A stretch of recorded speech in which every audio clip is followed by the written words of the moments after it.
Hello everyone, welcome back to my channel. उम्मीद करते हैं आप सभी मस्त होंगे।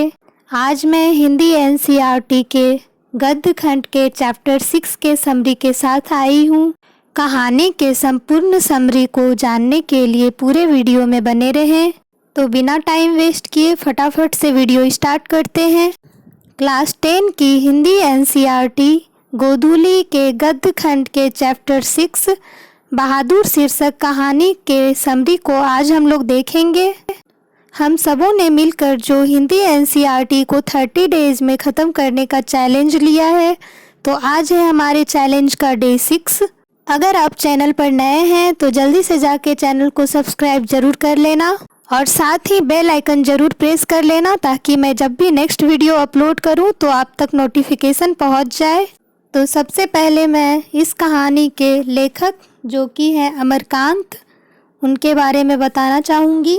लेखक का परिचय कुछ इस प्रकार है।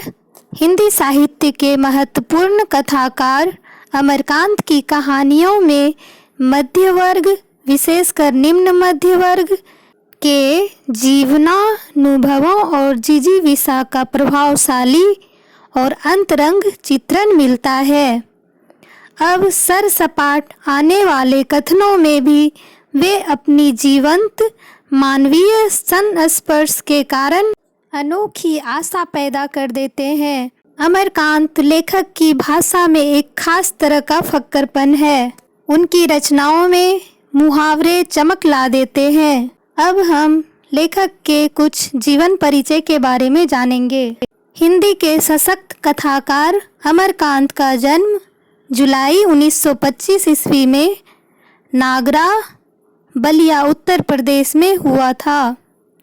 उन्होंने उच्च विद्यालय की शिक्षा गवर्नमेंट हाई स्कूल बलिया से प्राप्त किया। कुछ समय उन्होंने गोरखपुर और इलाहाबाद में इंटरमीडिएट की पढ़ाई की। 1942 ईस्वी में स्वाधीनता संग्राम में उन्होंने खुलकर भाग लिया, जिससे इंटर की पढ़ाई उस समय अधूरी ही रह गई। बाद में अमरकांत कहानीकार 1946 ईस्वी में सतीश चंद्र कॉलेज बलिया से इंटरमीडिएट किया। उन्होंने 1947 ईस्वी में इलाहाबाद विश्वविद्यालय से बीए किया और 1948 ईस्वी में आगरा के दैनिक पत्र सैनिक के संपादकीय विभाग में नौकरी कर ली। अमरकांत जी ने आगरा में ही प्रगतिशील लेखक संघ में शामिल हुए और वहीं से कहानी लेखन की शुरुआत की। बाद में वे दैनिक अमृत पत्रिका इलाहाबाद, दैनिक भारत इलाहाबाद, मासिक पत्रिका कहानी इलाहाबाद तथा मनोरमा इलाहाबाद के भी संपादकीय विभागों से संबद्ध रहे। अखिल भारतीय कहानी प्रतियोगिता की उनकी कहानी डिप्टी कलेक्टरी पुरस्कृत हुई थी। उन्हें कथा लेखन के लिए साहित्य अकादमी पुरस्कार भी प्राप्त हो चुका है। अब हम लेखक की कुछ प्रमुख रचनाओं को जानेंगे। अमरकांत जी द्वारा रचित रचनाएं कुछ इस प्रकार है। जिंदगी और जोक, देश के लोग, मौत का नगर, मित्र मिलन, कुहासा आदि कहानी संग्रह की रचना की तथा सूखा पत्ता, आकाश पत्ती, सुखजीवी, ग्राम सेविका आदि उपन्यास की उन्होंने रचनाएं की। आगे की वीडियो में मैं आप सबों को पाठ परिचित करवाऊंगी। पाठ का सारांश के बारे में बताने जा रही हूँ, तो आप लोग ध्यान से सुने। प्रस्तुत कहानी बहादुर में शहर के एक निम्न मध्यम वर्गीय परिवार में काम करने वाले एक नेपाली गवई गोरखे की कहानी वर्णित है। बहादुर एक नौकरी पेशा परिवार में आत्मीयता के साथ सेवाएं देने के बाद परिवार के सदस्यों के दुर्व्यवहार के कारण अपने स्वच्छंद निश्चल स्वभाववश स्वच्छता के साथ नौकरी छोड़ चला जाता है। उनकी आत्मीयता तथा त्याग परिवार के हर सदस्य में एक कसकमी अंतर्व्यथा पैदा कर देती है, क्योंकि घर के मुखिया की झूठी शान तथा क्रूर व्यवहार का पोल खुल जाता है। अतः लेखक के घर के भीतर एवं बाहर के यथार्थ को बिना किसी चमक दमक के सहज भाषा में पूरी कहानी बयां करती है। हिंदी कहानी में एक नए नायक को यह कहानी प्रतिष्ठित करती है। आगे की वीडियो में मैं बहादुर, जिस पर ये लेखक द्वारा कहानी आधारित है, उसके बारे में बताने जा रही हूँ। बहादुर शीर्षक प्रस्तुत पाठ उपन्यासकार अमरकांत जी द्वारा लिखित है। इसमें लेखक ने बहादुर नामक एक नेपाली लड़का के रूप रंग, स्वभाव, कर्मनिष्ठा, त्याग तथा स्वाभिमान की मार्मिक वर्णन किया है। एक दिन लेखक ने 12-13 वर्ष की उम्र के एक ठिगना, चटकई शरीर, गोरे रंग का तथा चपटा मुंह वाले लड़के को देखा। वह सफ़ेद नेकर, आधी बाह की सफ़ेद कमीज तथा भूरे रंग का जूता पहने हुए स्काउट की तरह गले में एक रुमाल बांध रखा था। परिवार के सभी सदस्य उसे पैनी दृष्टि से देख रहे थे। लेखक को नौकर रखना अति आवश्यक हो गया था, क्योंकि उनके भाई तथा रिश्तेदारों के घर नौकर थे। एक बार बहादुर अपनी भैंस की बहुत पिटाई कर देता है, जिसे बहादुर की माँ बहुत प्यार करती थी। मार खा खा कर भैंस बहादुर की माँ के निकट पहुँच गई। बहादुर की माँ थोड़ी दूर खेत में ही काम कर रही थी। भैंस को निकट पाकर बहादुर की माँ काफ़ी चिंतित हुई। चरने वाला पशु घास चरना छोड़कर मेरे पास क्यों आएगा? जरूर बहादुर ने मारा होगा, ऐसा सोचा उसने। बहादुर की माँ गुस्से से पागल हो गई। जब बहादुर घर आया तो गुस्से में पागल माँ ने भैंस से दुगुनी पिटाई उसकी कर दी। बहादुर कराहते हुए धरती पर पड़ा रहा और उसकी माँ उसे कराहते हुए छोड़कर घर लौट आई। लड़के का मन माँ से फट गया था। वह रात भर में छिपा रहा। सवेरे होने पर वह घर आया और चुपके से घर में घुस गया।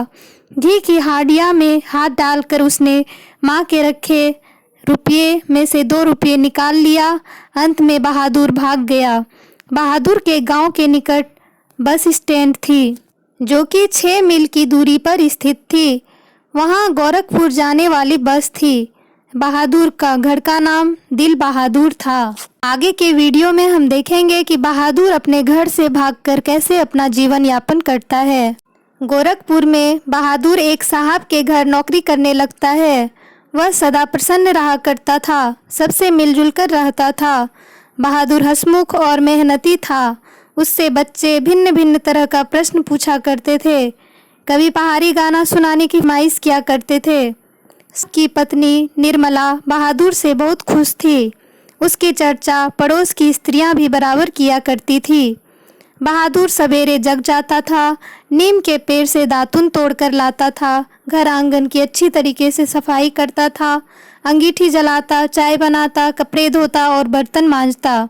बहादुर साहब की पत्नी निर्मला की बहुत अधिक फिक्र किया करता था। उसकी सेवा में सदैव तत्पर रहता था। आगे की वीडियो में हम देखेंगे कितने अच्छे बालक का व्यवहार कैसे धीरे धीरे बदल जाता है। बहादुर की वजह से घर के लोग आलसी हो गए। मामूली काम के लिए भी बहादुर की पुकार होने लगी। परिणाम यह हुआ कि बहादुर को घर के छोटी छोटी कामों के लिए भी नाचना पड़ता था। बड़ा लड़का किशोर अपने घर के सारे काम बहादुर को सौंप दिए। वह नौकर को बड़े अनुशासन में रखना चाहता था, इसलिए काम में कोई गड़बड़ी होती थी तो वह बहादुर को गंदी गालियां देता और मारता भी था। परिणाम यह हुआ कि बहादुर किशोर का काम करना बंद कर देता है। घर में पिटाई की वजह से बहादुर उदास रहने लगा था। वह कहीं भी चुपचाप बैठा रहता था। पहले वाली हंसी उसके मुख से गायब हो गई थी। इसी बीच एक दूसरी घटना घट जाती है। लेखक के घर कोई रिश्तेदार आता है। उसके भोजन के लिए रेहू मछली और देहरादूनी चावल मंगाया जाता है। नाश्ता पानी के बाद बातों की जलेबी छनने लगती है। अचानक उस रिश्तेदार की पत्नी रुपये गुम होने की बात कहकर घर में भूचाल पैदा कर देती है। सारा दोष बहादुर पर मढ़ा जाता है। सभी अपने अपने तरीके से बहादुर से पूछते हैं, लेकिन बहादुर का एक ही उत्तर होता है कि उसे कुछ भी पता नहीं। परिणाम यह होता है कि पुनः बहादुर की पिटाई सबके द्वारा किया जाता है। साहब एवं निर्मला भी थप्पड़ मार देते हैं। सभी उसके जान के पीछे पड़ गए, अतः बहादुर जान बचाकर वहां से भाग निकला। कहानी के अंतिम पड़ाव में लेखक बहादुर द्वारा किए गए त्याग का वर्णन करते हैं। लेखक जब दफ्तर से लौटा तो घर में उदासी छाई हुई थी। निर्मला आंगन में चुपचाप सिर पर हाथ रखकर बैठी थी।